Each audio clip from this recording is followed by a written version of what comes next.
দাওয়াত খেতে গিয়ে যখন নিজের হাতে রান্না করে খেতে হয় তখন ব্যাপারটা কীরকম লাগে। আসসালামু আলাইকুম বন্ধুরা, চলে আসছিলাম এক আপুর বাসায়, তার বাসায় দাওয়াত দিছিল।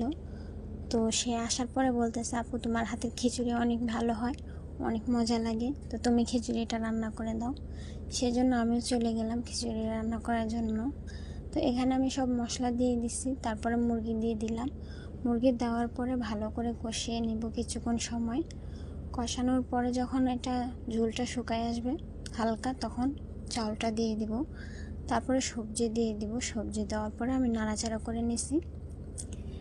আর একটা বিষয় হচ্ছে, আমি জানি না আমার খিচুড়ি কীরকম মজা হয়, কিন্তু সবাই বলে আমার হাতের রান্না নাকি একটু ভালোই মজা লাগে তাদের কাছে, সেই জন্য।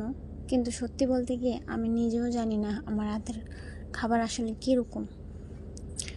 তো এখানে পানি দিয়ে দিছি পরিমাণ মতো, তারপর লবণ দিয়ে দিলাম, টমেটো দিয়ে দিছি, কিছু ছোলা তিনি সিদ্ধ করে রাখছিলেন, তো সিদ্ধ ছোলাটা দিয়ে দিলাম, দিয়ে এবার নাড়াচাড়া করে নেব। কিছুক্ষণ ঢেকে দেওয়ার পরে যখন পানিটা টেনে আসবে তখন উপর দিয়ে ঘি দিয়ে দিব।